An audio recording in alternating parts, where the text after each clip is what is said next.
my name is Ying, and in this week's episode, we are going to have Joseph again with us, sharing on how to support your family when your wife is on maternity leave. I guess support, there are many ways. There's emotional support, there's mental support, there's physical support, there's also, of course, financial support, which is the point of our discussion today. I guess when a person's wife is on maternity leave, she will still be paid for her salary. The guide here is to be very, very clear on what fees to pay your gynecologist. Alright? What hospital fees to pay for the warding of the wife and the child. Now, what are the expenses? We have the confinement lady, which a lot of people employ. Right? We also have supplies. Supplies as in diapers, strollers, baby's clothes. These are the aspects that we need to be able to prepare for. Okay, but no matter what, the rainy day fund of the family, okay, have to be enough, have to be sufficient. What is sufficient though? Is there a percentage? Okay, in a normal, regular sense, 3 to 6 months of your expenditure will be good. Okay. Expenditure, not income. Not income. 3 months of your expenditure. Because if let's say you've only been spending half of your income, I guess 3 months is only about 1.5 of your income, right? Relative to that. Rainy day fund, it's for when you lose your income. So just now I mentioned there's a segment of ladies who are let go off in their work just because they're pregnant, right? Okay.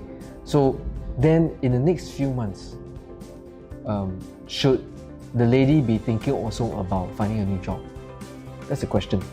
Because most of the time, from my experience, when women give birth, right, your focus is on the baby.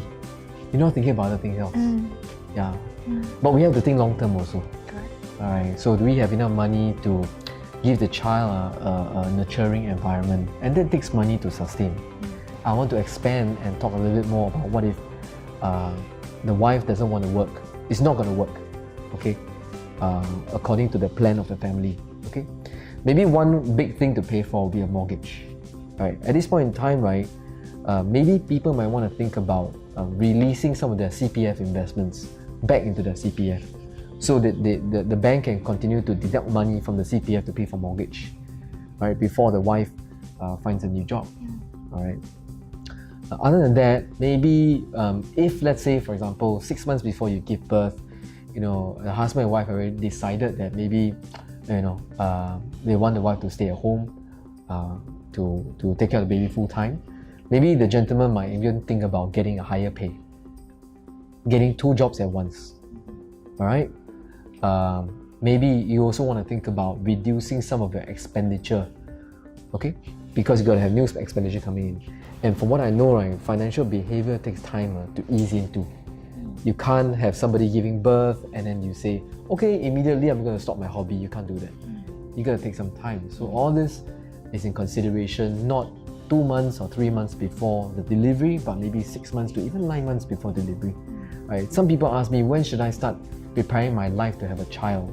I say immediately. I want to say that there is a thought that some families want the mother of the child to stay at home and not work. To care for the child. To care for the child during the formative years.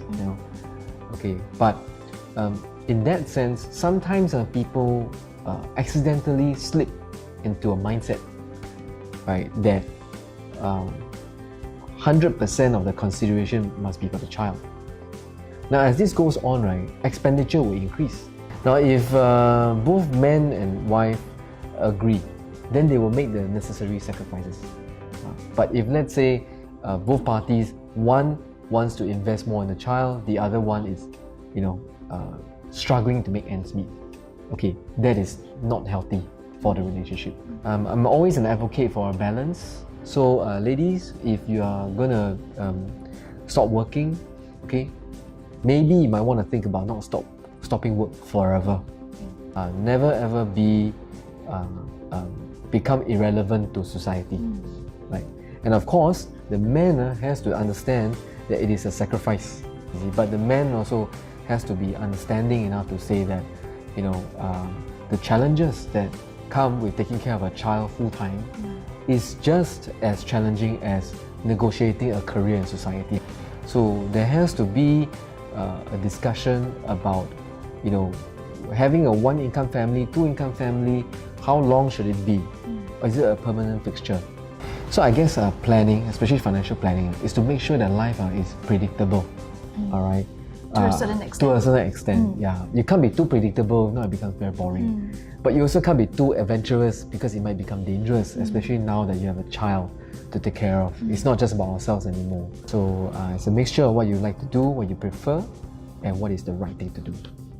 So I hope that helps.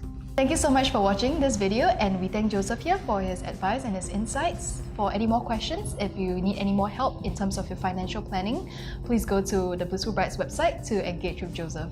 Thank you, Ying. It's my pleasure to be here. Thank you so much, and we'll see you next time.